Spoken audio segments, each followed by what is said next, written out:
Thom Hartmann here on the best of the rest of science and green news. You need to know this. California is still suffering with an extreme drought. However, even if you don't live in that state, you may still be at risk of living under similar conditions.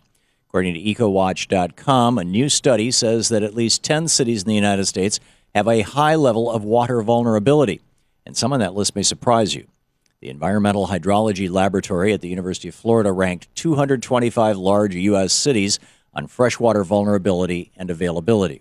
While cities like San Antonio, El Paso, and San Jose were all considered at risk, Miami, Florida was the second most vulnerable on the list.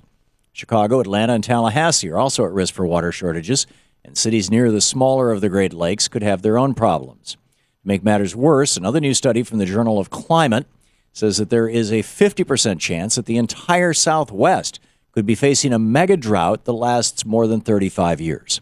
According to the author of that study, Toby Alt, this is only the beginning.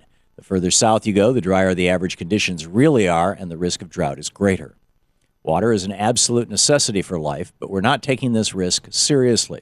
Industrial farms and hydraulic fracturing are using up enormous amounts of water, and big business and big oil keep contaminating our waterways.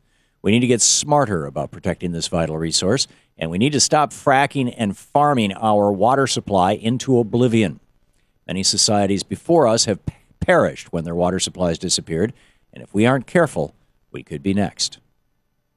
If you've ever visited Death Valley, you probably saw the mysterious sailing stones that leave trails across Racetrack Playa. If you haven't, those stones seem to slide across a dried lake bed, and their movement has been blamed on everything from space aliens to the Earth's magnetic field. Well, science may have finally solved the mystery of the moving stones, and unfortunately, there are no UFOs involved. According to a NASA scientist named Ralph Lorenz, ice embedded in these rocks is the most likely reason for their movement. Mr. Lorenz conducted an experiment by freezing rocks in a tray of water and placing the block of ice in another tray of water with sand at the bottom. After doing so, he found that all he had to do was blow gently on the rocks to get them to move across the water, and they left familiar-looking trails behind them. Lorenz and his research team then figured out that winter conditions in Death Valley produce enough water and ice to move the sailing stones and leave behind these telltale muddy trails. A little ice may not be as exciting as a space alien, but it's still pretty cool that science could solve this mystery. We already know what trade agreements do to our economy, but the proposed EU-US deal also poses a threat to our food safety. 3 organizations, the Friends of the Earth Europe, the Institute for Agriculture and Trade Policy, and the Compassion in World Farming Organization, sent a letter to the EU Trade Commissioner about this trade deal. They wrote, "Fair, sustainable, and safe food could permanently be damaged by the transatlantic trade deal." These groups were concerned that secret negotiations could weaken food safety standards in both regions. Consumers in the European Union may worry about hidden GMO contamination in food coming from the United States. Here in the States, organic farmers and sustainable producers should worry about weaker regulations on GMOs and pesticides that could contaminate their crops. No trade deals should ever be negotiated in secret, and the transatlantic trade agreement is no exception. Whether it's for the safety of our jobs or our food supply, let's say no to all secret trade agreements. The Nuclear Regulatory Commission just solved one of that industry's greatest dilemmas, where they can store all that radioactive waste.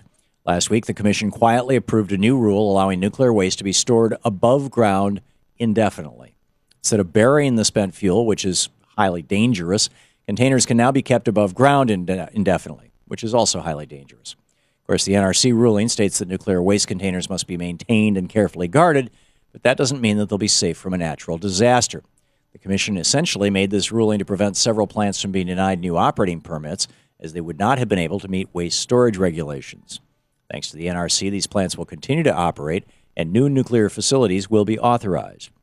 We only have to look to Fukushima to see how dangerous nuclear power is, but our regulators are pretending that such an event couldn't happen here.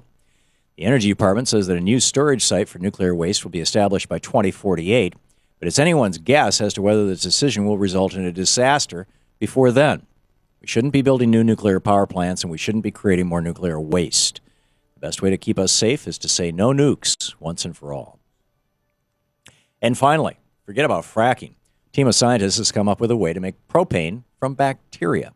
According to a new study published in the journal Nature Communications, A team of British and Finnish scientists have made completely renewable natural gas from E. coli, one of the most common causes of food poisoning. One of the researchers said, although we have only produced tiny amounts so far, the fuel that we have produced is ready to be used in an engine straight away. Scientists say that commercial production of this propane is only 10 years away. Rather than contaminating our water supply and destroying our environment with hydraulic fracturing, we could soon be using this natural gas in our grills, furnaces, and even vehicles. Considering that some of our most important medicine came from mold, it's only fitting that the gas of the future comes from bacteria. And that's the way it is for the week of September 8th, 2014. I'm Thom Hartmann on Science and Green.